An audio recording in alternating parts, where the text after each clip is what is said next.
સ્થાનિક સ્વરાજ્યની ચૂંટણીમાં માળિયા તાલુકામાં ભારતીય જનતા પાર્ટીએ તમામ ઉમેદવારો ઊભા રાખ્યા હતા। તેમાં જિલ્લા પંચાયતની 5 સીટ ભારતીય જનતા પાર્ટી વિજય થયો છે અને તાલુકા પંચાયતની 20માંથી 14 સીટમાં વિજય થયો। જેને અનુસંધાને આજરોજ વિજય સર્કસ કાઢવામાં આવ્યું। રેલવે સ્ટેશનથી પ્રતાપ ચોક સુધી વિજય સર્કસ નીકળ્યું અને હજારોની સંખ્યામાં લોકો જોડાયા અને આ તાલુકાનો વિકાસ થાય અને તાલુકાના વિકાસ માટે જે પ્રતિનિધિ ચૂંટાયેલા છે એ રાત દિવસ મહેનત કરશે એવી હું ખાતરી આપું છું। ભારત માતા કી જય।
ખાતે ભારતીય જનતા પાર્ટીના તાલુકા પંચાયતના 14 ઉમેદવાર અને જિલ્લા પંચાયતના 5 ઉમેદવાર જંગી લીડથી જીત્યા હોય તેના ભવ્ય અને દિવ્ય અહીંથી અમારો રોડ શો હતો. આ રોડ શો રેલવે સ્ટેશનથી લઈને મહારાણા પ્રતાપ ચોક સુધી સાંસદ, ધારાસભ્ય અને અમારા દિલીપસિંહ સિસોદિયાની આગેવાનીમાં નીકળ્યો.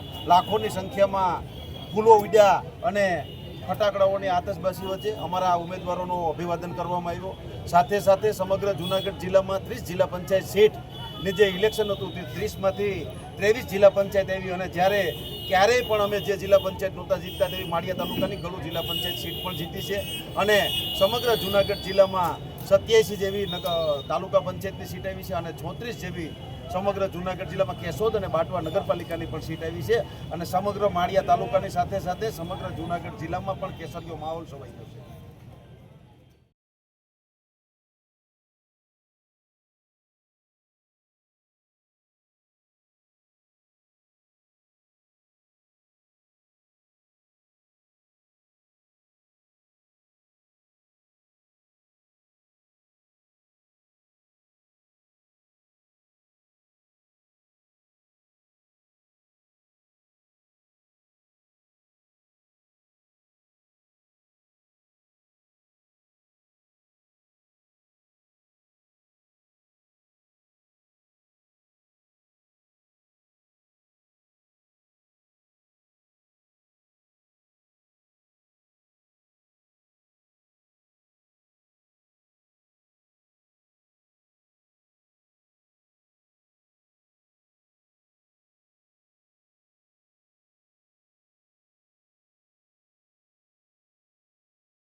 આ મારો જીવો જીતી ગયો. બાકી અહીં નીચે આવી જાઓ બેટા. એક વખત આપણે સૌ પરમ પરાક્રમી આદરણીય મહારાણા પ્રતાપજીનું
મને ભારતીય જનતા પાર્ટી પ્રદેશ અને જિલ્લાના સંગઠને અને માળિયા તાલુકાના આપણા કલ્પેશભાઈ અને આપણા ધારાસભ્ય અને સંસદ સભ્ય તાલુકા પંચાયતના પ્રમુખ દિલીપભાઈ સૌએ મારી ઉપર વિશ્વાસ રાખી અને મને જે ટિકિટ આપી અને એ જે લોકો મારો વિરોધ કરવાની વાતો કરતા હતા અથવા એને એવું વિચાર્યું હતું કે જીતુભાઈ ખરેખર અટાણે હલી હકીમ નથી આ ચૂંટણીમાં તો પણ આગેવાનોએ મારી પર ભરોસો રાખી અને મને ટિકિટ આપી.